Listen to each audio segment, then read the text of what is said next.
I have this cute little banana duck, but I absolutely hate bananas, so let's grab some clay and make this weird. We'll start with some bones for our banana goose, bulked up with some aluminum foil. I started out wanting to make a tiny cute duck, but decided that while ducks are too cute for this project, geese are absolute monsters, which is perfect, since bananas are basically the geese of fruit.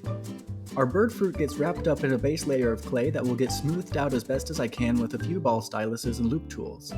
Eventually I decided that banana geese by nature are not perfectly smooth, so it's okay if there's a few lumps and dents here and there. This sculpture will adorn my office as office decor, so in order to avoid getting mocked by my coworkers for having an improperly constructed banana goose, I do still need to try and make this sculpture as recognizable as possible with the banana geese that we see in nature around us.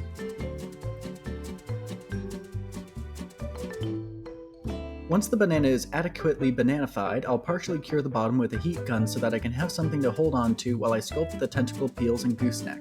When I used a heat gun for sculpting Mothman, I ended up in cracked clay city, so fingers crossed that nothing goes wrong this time. I'll give the peels their texture by slicing lines lengthwise, then using a ball stylus to sculpt their horizontal texture. I can't adequately explain how much I despise bananas, but I consider this sculpture to be a form of exposure therapy. That being said, I was so grateful when I was able to delete the reference folder on my computer labeled banana images. Some alcohol will smooth out the tool marks to make them less harsh and more natural, and then we can texturize the other 3 peel tentacles. I'll fix up some of the lines and edges for the banana goose's lower half, then realize that I want to do a full and proper bake first before starting the head, so it's decapitation time.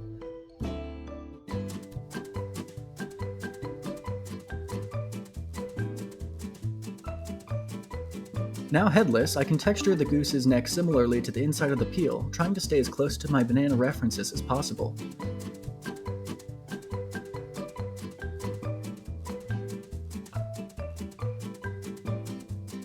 Before popping them in the oven though, I'll try and patch up some of the cracks in the lower half with some bacon bond. I'm hoping next time I'll actually learn from these heat gun mistakes, but we'll see what happens. Baked and now crack-free, I'll sculpt the head, starting with a loosely molded lump of clay that I can smooth out and stick a bottom jaw into.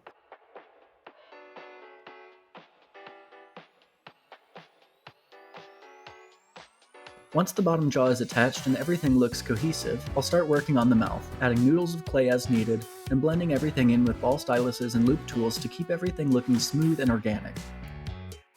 Only organic banana geese here at Wathen Creations.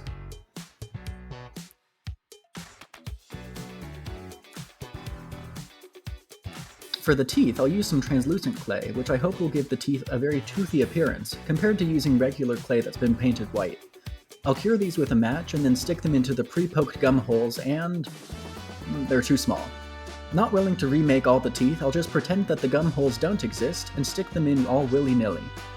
Wait, do geese even have teeth? They could have teeth. They might have teeth. They do have teeth. In the name of scientific and anatomical accuracy for my banana goose hybrid, I think that I absolutely have to make both beak teeth and tongue teeth. Yes, geese are so awful that they even have teeth on their tongues. So this sculpture is not my fault. It's science. Toothy tongue gets mushed into place, and then I can start adding the banana texture onto the rest of the head to match the neck. To separate the beak from the fruit, I'll use a silicone shaper to make it as if the beak is bursting out of the fruit, peeling back. Finalizing the face, I'll pop in some pre-baked eyeballs and build up the banana around them, then poke in the goose sniffers. Our banana goose will get another bake, and then I can take out each tooth and set them all aside on some painter's tape to keep them in proper order. This also keeps them from getting paint on them, and I can add them back in later. The final thing to do is sculpt the knobbly geese legs and webbed feet. I didn't really have a strong idea of what to do here, so I just googled geese toes, and then did my best to replicate what I saw, but just a little bit worse.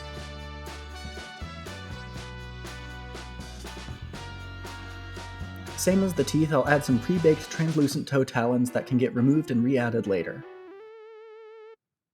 Some silicone shapers will give me some gentle foot texture, and then I can add the final calf barb. I struggled a bit with how to texture the leg, but the nice thing about clay is that you can always just smooth it back out and start over. Eventually, I settled on using one of my homemade loop tools to add some quick and easy texture to the legs that looked sort of like goose skin, if you squint a little bit from far away.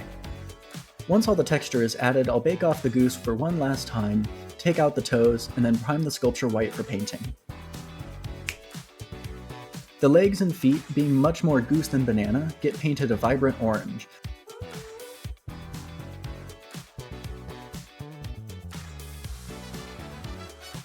I noticed another crack in the leg that I had to glue shut, but hopefully once I slop on enough paint over top, you'll never even know it happened.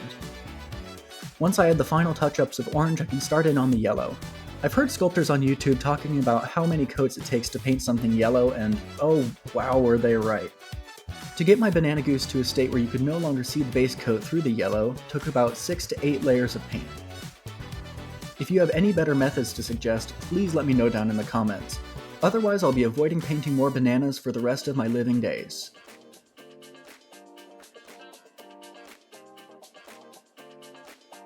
I'll wet blend the legs into the body, and then I'll start working on the details. The tip of the banana gets painted a few different shades of green, and then the tip will get painted a dark brown. I'll take that same brown and use it to add a flurry of spots onto the body and tentacles of our banana goose. For me, this is where the sculpture started to go from blah to ah. The detail helped it feel a little bit less bland and boring and more like a banana.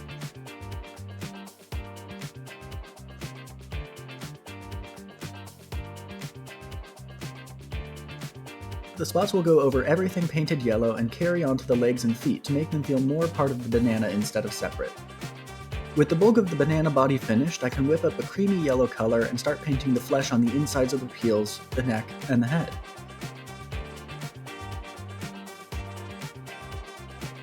Then comes the fun part, the mouth. I'll start with a pink wash and then add a few other pinks, purples, and terracottas, wet blending all the way to try and make the mouth feel naturally nasty and flesh-like. I'll try to use the darker and lighter colors to draw attention to different spots and give the mouth more depth, keeping within my mouth palette.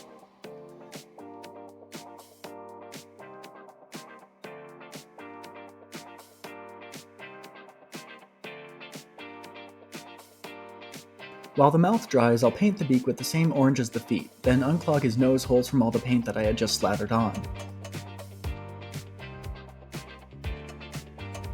The banana goose's eyes will get rimmed in orange and then painted a pitch black. Still waiting for the mouth to dry, I'll add a sepia wash to the legs and feet to soak into the recesses and bring out some of the texture that I added. The wash will get applied to the beak as well to make it a little bit less one-dimensional. With everything dry, I'll glue in the toenails into each hole, and then I'll start fitting each tooth into place.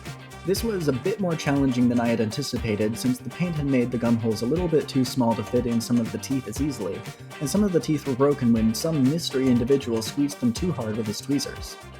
Fortunately, I had some extra teeth on hand and was able to get each tooth to fit either inside or on top of the gum holes. To make sure nothing comes loose or falls out, I'll use a toothpick to mix around some superglue into the gums. Next, I'll add some UV resin to give the eyes some of that hate-filled shine, and then I'll slop in some more resin into his mouth to make it all wet and awful.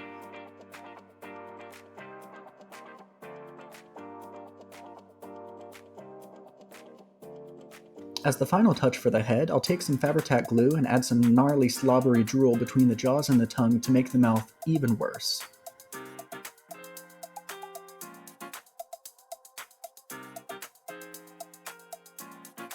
Last but not least, I'll add a yellow wash to the insides of the peel and the banana flesh to sink in and show off more of the texture that I added earlier in the sculpting process. I think next time I'd go with a little bit of a lighter wash, but I'll try and do some white dry brushing to lighten it all up. And then, we're finished. Let's see how it turned out.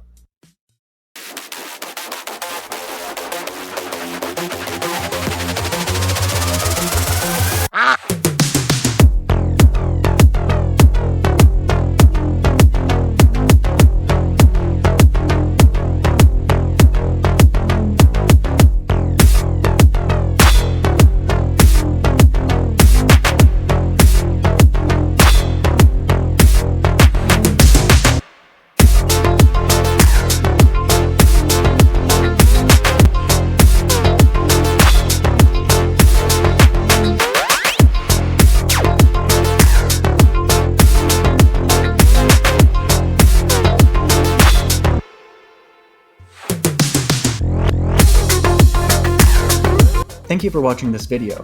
I'm excited to take this sculpture to work and leave it on my desk to show off to all my coworkers exactly how I feel about bananas and geese. If you have any other animals you'd like me to turn into food, let me know down in the comments. I'll see you next time.